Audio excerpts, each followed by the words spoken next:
We're here at BAFTA in central London for the announcement of the 2018 Grand National Weights.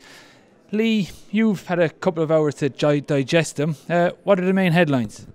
Main headlines is obviously Definitely Red carries top weight this year, will carry top weight if he runs. Desperate and lucky last year when he was pulled up after being badly hampered, has been on nothing but an upward curve since then. He heads a handicap that's dominated the top end by what Phil Smith describes as progressive horses this year. Often it's horses who are going down in their profile. This year they're going up. A fair even split towards the top of the weight between British and Irish horses, and the average rating of the horses within the handicap is very high indeed. And Graham, at this point, what's standing out to you? I think Black Lion's got a great chance. I know he's only fourth last year, but we know that he was in front too soon there, made his effort too soon, and not surprisingly because he was going so well. Nobody could blame Noel Feely for that. But since then he's been back to Aintree, shown how much he loves the track, won really well, and I know he's got a lot more on his plate than 12 months ago, but I think he's got a really, really good chance. And Lee, if you were to have a tenner on at this point, I know it's plenty of weeks away, but...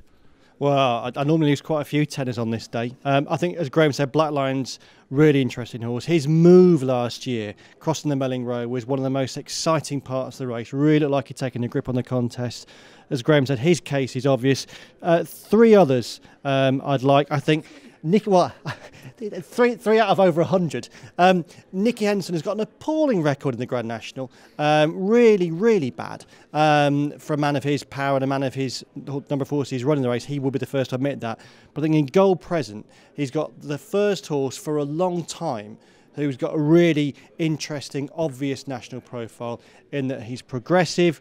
He's got very good form. He's ahead of the handicap. Looks like he'll stay. I think he's got a serious chance. I think the top weight Definitely Red. If he ran in the race, you know, Phil Smith has said today he thinks he'd be in the first four in the Gold Cup. That's very possible. He's got a progressive profile and a much bigger odd. I think Tiger Roll is interesting. He's done a bit of everything.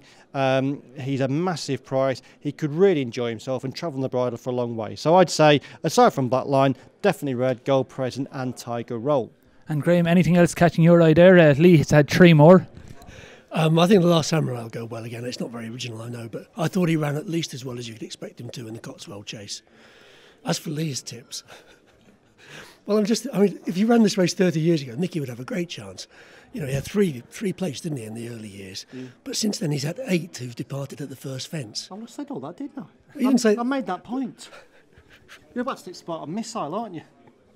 Well, before we wrap up, Lee, then you mentioned Phil Smith a couple of times. It's his 20th Grand National, his final one. Yeah. Less controversy this year than previous years. Any comment to make on that? Well, you say that. We don't yet know if Michael or Eddie O'Leary are in the building. If they could, we could have BAFTA fireworks later.